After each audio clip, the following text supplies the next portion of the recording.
बेयावनो नोंथांमोन साफ्रोमखौबो बरायग्रोना लाबाय। दाना नैबे फुंगोरलै समावहाय दिनैहाय नभेम्बरनि 24 तारिख दिनैहाय मोनसे आपडेट लाबोनो थाखाय गोसो जादों। नोंथांमोना भिडिअखौ नायलांदो जोबजासे। ओमफ्राय भिडिअखौ मोजां मोनबायब्ला अन्नानै साबस्क्राइब खालामना होदो, जाहाथे माने गोदान गोदान भिडिअफोर लाबोनो हायो नोंथांमोननि गेजेराव। दायो नायलांदों नै लकेसनखौ लोगोफोर।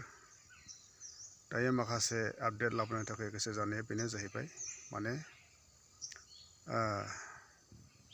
दिनै राजनैतिकनि बेलायाव बा पलिटिकेलनि बेलायावहायनो होन, बेफोरबादि माने बारनि दोहौफोर बायदि दिनै राजनैतिकनि बारहावाफ्रा बारबाय थागासिनो दङ। दिनै जों खोनानो मोन्दों गुबुन गुबुन राजनैतिक दोलोनि लिडारफोरनि खुगानिफ्राय।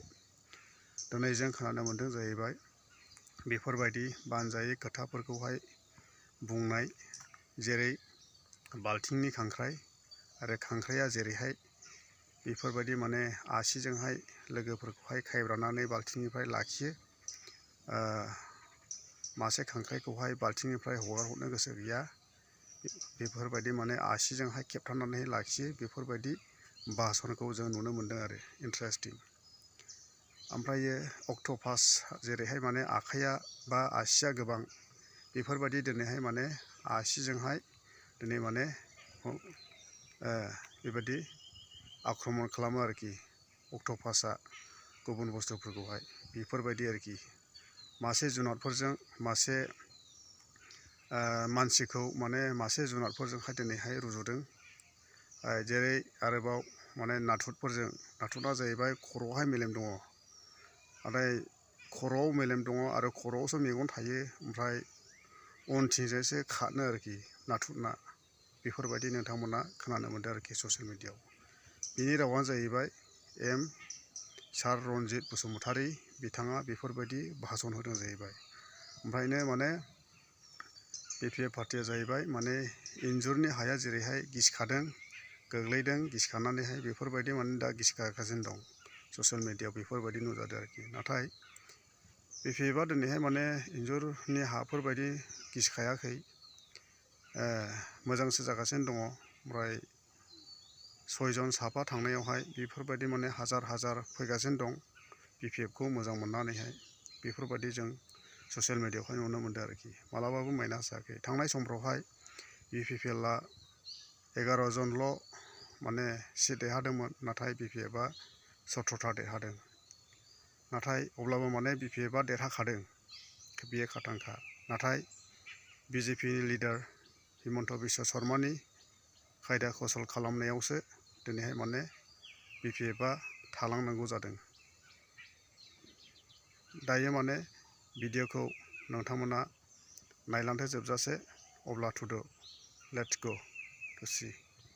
बड'लेण्ड बुब्लिनि सासे रिपर्टारा माने ओरैबायदि बुंबाय, माने जोबसिगोन आरो माने सुर लाखुलायनानै बुंबावो जे इन्जुरनि हाया गुगानाय बायदि बिपिएफआ गुगाजोब्बाय। दिनै मा बुंनांगौ नै बेखौ? इउपिपिएलनिफ्राय जे आंनिया 6 जन थांदों, 6 जन थांनायावनो जुदि इन्जुरा गुगाजोब्बायब्ला दिनै 600 जन हाबबाय इउपिपिएलना, बे मा जागोन? बेखौ बोरै बबे भाषाजों फोरमायनांगोन? आं बेखौनो बुंगोन जे इउपिपिएलनि बान्दोआ बायग्लुंबाय, बिसोरनि माथावरिया बायग्लिजोब्बाय, इउपिपिएलआ लेथेर फेथेर जाबाय। बेथ' गोदान बाथ्रा नङा। बिथाङा गोसोआव जायखौनो फैयो बेखौनो बेर्थ खालामो, बेखौनो बुंलाबायो, गाज्रि गाज्रि शब्द बाहायो, नमा दाबा खोथा बुङो। बर' भाषायाव बेखौ जुदि फोरमायनांगौब्ला सैमा सोंनाया अननो रोङा, अखा खोरोमनाया हानो रोङा। आं बिपिएफनि भाइस प्रेसिडेन्ट, बिपिएफ दाग्रा, बिटिसि दाग्रा। आं माने इउपिपिएलआव थांनांगौ। जाय इउपिपिएलआ बिटिसि एफा मोजां मोनसे पलिटिकेल एन्टिटिखौ दिनै धंस' खालामगासिनो दङ, बे दलाव आं मानो हाबहैनांगौ? बिथाङा जेरैबायदि बिपिएफखौ, जोंनि हाग्रामा महिलारिखौ खांख्राइजों रुजुदों, दिनै मा बुंनांगौ?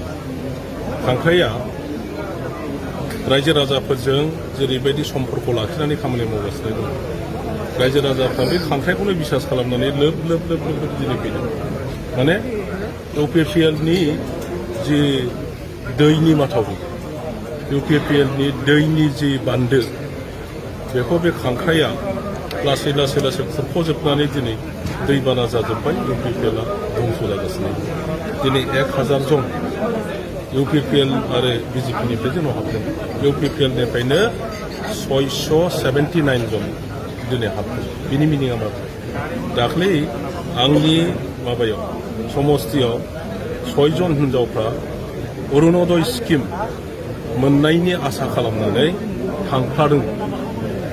थांफ्लादोंसो आंजों रायज्लायना थांदों दा बेखौ माबायदि बुंदों बड'लेण्ड बुब्लिनि सासे रिपर्टारा माने ओरैबायदि बुंबाय माने जोबसिगोन आरो माने सुर लाबोलायनानै बुंबावो जे इन्जुरनि हाया गुगानाय बायदि बिपिएफआ गुगाजोब्बाय दिनै मा बुंनांगौ नै बेखौ